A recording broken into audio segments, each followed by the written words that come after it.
최근 경북 안동의 한 아파트에서 베란다를 타고 올라가 몰래 여성들의 집에 침입해서 속옷을 뒤지고 훔친 남성. 경찰의 구속영장이 재신청이 됐다는 소식 저희가 전해드린 바가 있는데 앞서 검찰이 영장 신청을 반려하자 혐의를 변경해서 재영장 신청을 했습니다. 그 결과가 이제 나왔습니다. 그런데 법원에서도 구속영장이 기각됐다고요?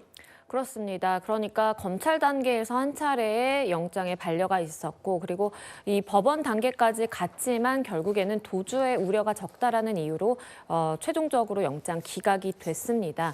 일단 이 A씨가 받고 있는 혐의는요. 여성의 속옷을 절도한 혐의입니다. 그것도 이렇게 배관을 타고 올라가서 베란다를 통해 진입을 해서 여성 2명이 거주하는 집에서 속옷을 찬찬히 사실 살펴본 이후에 수차례를 들락날락하면서 속옷을 훔쳐간 것이거든요.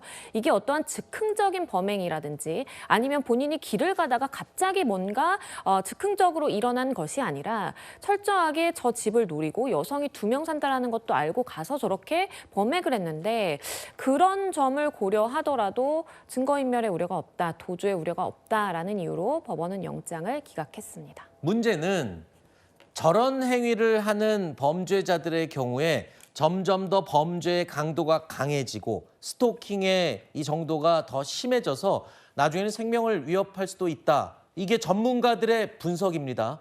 그렇기 때문에 이런 혐의를 받고 있는 사람이 구속되지 않고 또 활보하고 다닌다. 이 지역에 있는 분들 당연히 불안할 수밖에 없겠죠.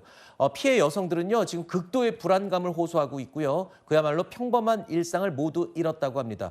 본인들의 보금자리임에도 불구하고 오히려 피해자인 본인들이 이 동네를 떠날 것을 고민하고 있다고 합니다. 심지어 본인들이 집에도 들어가지 못하고 직장도 관두고 친구 집에 머무는 그리고 또 가족들 다른 집에 머무는 경우가 있다고 하는데 경찰이 일단 스마트워치를 지급한다고는 했어요. 그런데 이 스마트워치나 전자발찌 이게 무용지물로 사후 대책이에요. 결국에는 사고가 또 터진 다음에나 뭐 위치 파악하고 이런 정도로 지금 전락한 상황이잖아요. 스마트워치가 많이 진화 발전해 온 건 맞지만 그래도 여전히 위치에 오류가 발생할 수가 있고요. 출동에 걸리는 절대적인 시간이 있죠.